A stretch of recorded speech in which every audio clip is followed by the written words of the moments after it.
So today I wanted to talk about one of my recent reads, which is Yale Needs Women. And this is kind of an older book, but it caught my attention, so I gave it a read. This is written by Anne Gardiner Perkins, and it's about the integration of female students at Yale. So I have a lot of thoughts about this story, but obviously it's based on the real history of Yale. But and Anne Gardiner Perkins, she also is a graduate of Yale. So this happened. Discussions came up about Yale becoming a Coed university. There were some whispers here and there, but it looks like around 1968, people were putting the pressure on Yale to become co-ed. And so the faculty and the board and the powers that be were reluctant to have female students attend Yale because Yale is known for producing leaders, and by leaders they mean men. So, when the talks come up about having female students,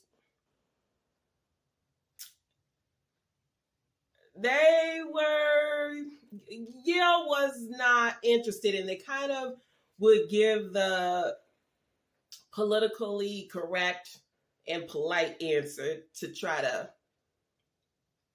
get you out of their face, but then pressure was on them because they saw that their acceptance rate was declining, and male students were actually opting to go to other schools that were co-ed, or they were opting to go to a school that had a sister school close by, because Yale, prior to being co-ed, obviously it was an all-male school, but also they had to bus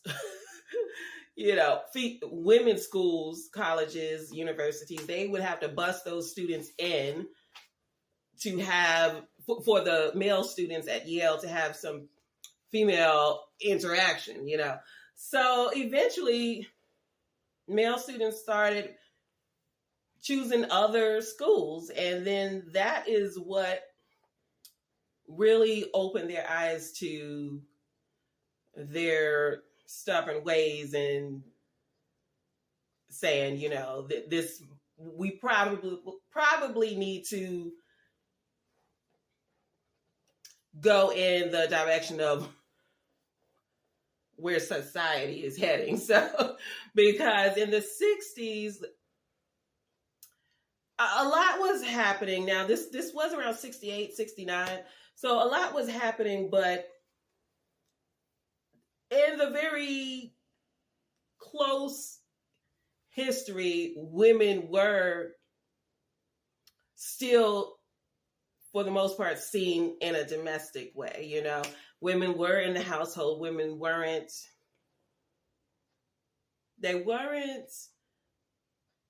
in the workforce as much.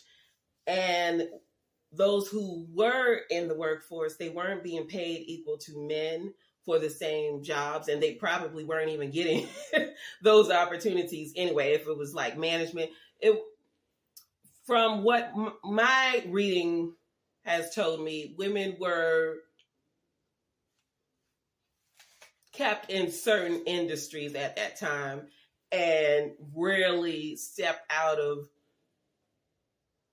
certain industries that were seen as female work. So anyway, fast forward to 1968, the talk comes up again about when are you going to go co-ed? And I can't remember if it was the chancellor or who, but they eventually said, okay, 1969, we will admit female students. And so when they admitted the female students, I think it was like 200 female, somewhere around 200 female students that they admitted into Yale. And what was interesting is that the female students were like top tier students, okay? And yet with the men, it seems to be just your last name matters with your family background. But like you can be a male average student and get into Yale, but if you were a female, academically, you had to be exceptional.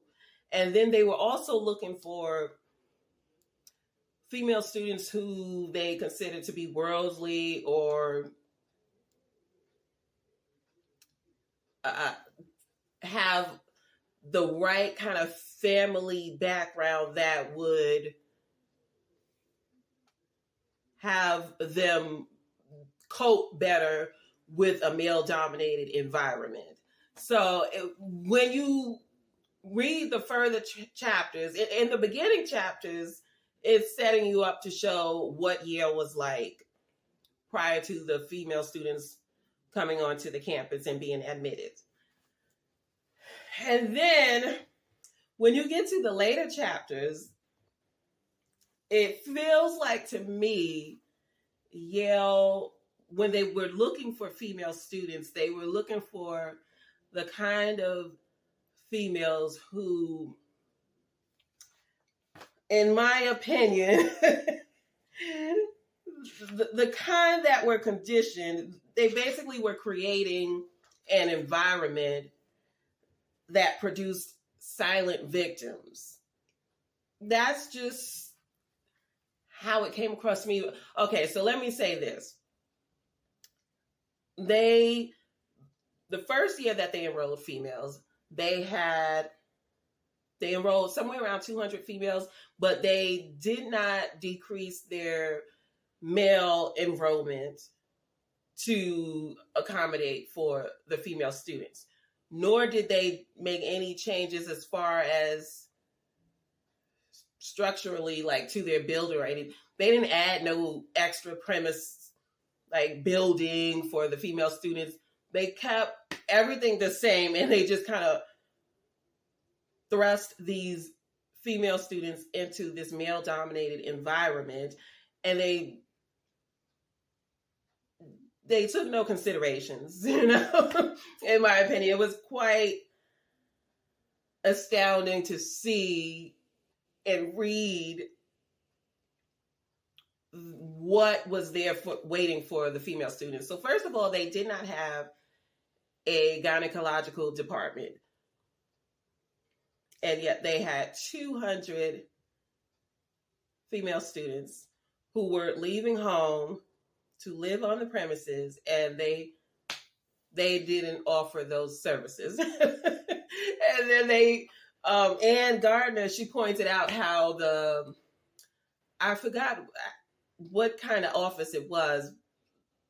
I don't know if they called it the doctor's office or what, but it said Mr. on the door. So as a female, you walking in there, I mean, do you feel welcomed in there? You know what I mean? So, and then again, as she goes further into the history of Yale, the issue of sexual assault comes up and rape, and how these women, I'm not going to call them women, the girls, because they were, late teens, because a lot of them were freshmen and sophomore. But so, yes, they were young girls, and they were put in a very male-dominated environment. And not just was it male-dominated as far as the students, but also the faculty was male-dominated. So they're in this new environment, and it comes up. It comes up rather quickly how the male students took advantage of the fact that the females were the minority, and the female students were exposed to sexual assault and rape. And again, it's a male dominated environment, and female students felt like they would not receive help if they came forward with allegations of sexual assault and rape. So some of them ended up quitting school or transferring to another school. Some of them did come forward about the rape and sexual assault that they experienced on campus. But I just got the impression that there wasn't much help for them. And not only were they exposed to sexual assault and rape, but it just seemed like they were conditioned to tolerate it. Because Anne Gardiner Perkins, she even talked about how sexual assault wasn't even a term that was used in those days. But it makes me wonder, why was it not a term used? Most likely because it was a male-dominated faculty as well. Because I wouldn't even blame that on the male students, because if the adults are not acknowledging that this is happening and then doing something to prevent it in the future, well, then you can't really fault the male students, because there are no consequences. So why would they change their behavior? But it was eye-opening to see what these young girls went through and endured, all to receive an Ivy League education. But the sisterhood that they developed as a result of the prevalent male toxicity on the campus, I really enjoyed seeing that about them. They developed, those girls, a sisterhood I wouldn't say it seems, but it clearly has been lifelong for some of them. Like, some of them still remain friends to this day, those who are alive, obviously. But I would say the scarce minority of female students on the campus, it definitely left those female students vulnerable to a lot of toxic and predatory behavior. But not only that with the female students, but I think what was dangerous and what I found incredulous is that how Yale prides itself on producing male leaders. And they were talking about, like, they mentioned John Kerry and George W. Bush and a couple of other prominent graduates from Yale. And not that I'm in any way saying that they are rapists or, something like that. I'm not in any way saying that. But Yale prides itself on producing leaders, and they expect their male students to go on to become quite successful individuals, But to know that this is the environment that they're being educated in, and the tolerance that they're developing for sexual harassment and assault is just, it's eye-opening to see that those people are then going into, politics. They're going into legislature, and they're deciding what society will be like for the next, 20 or so years, and yet this is where they came from. So it's just, yikes. I was just like, wow, just to see that. But what I will say is some of the boys did come to the girls' defense. Not so much with the sexual assault, but when it came to equality between the male and female students, the female students did have allies as far as some of the male students. And I think, and the male faculty, I'll say, and I think had there not been encouragement from the male students and faculty, I think the change probably would have taken even longer to take effect. So that was nice to see, but Yale, they definitely need to do a better job as far as protecting students on their campus. I mean, that's what I took away from that story. There was a lot there. That's all I'll say. And then at the end of the book, Perkins, she gave excerpts from some of her interviews that she had with some of the graduates who participated or told their stories to help her write the book. And so in the excerpts, one of the former students, her name was Betty Spawn, I think. And she was talking about how she was at some event with, I guess, other students, and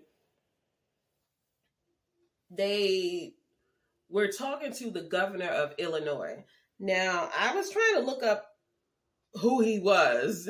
After she told this story, I was quite curious. But I couldn't, I don't know, I'll have to do some more digging, but I was just trying to do a quick research of who he was. But she said it was the governor of Illinois, and I don't know, but I couldn't find any information on him. But I think she was saying his name was Sam Dowd. I was listening on audio, so I'm not sure. But and I don't know the time period that this person is talking about. But she said she was a young student at the time, and she met the governor of Illinois. And he approached her when she was with, I guess, some of her fellow schoolmates. And so he said, the governor said to her, "Which one of you is going to Yale?" And then she's all excited and, thinking this is going to be an affable exchange, I guess. And so she says, "Yes, that's me." And the governor said, I had to write it down. He began to scold her about how she shouldn't bother with an Ivy League education because all she's going to do is get married and have babies anyway, so it's just a waste. And then he said, "You're taking a seat that belongs to a man." Those were his words. I was just like, wow, the governor?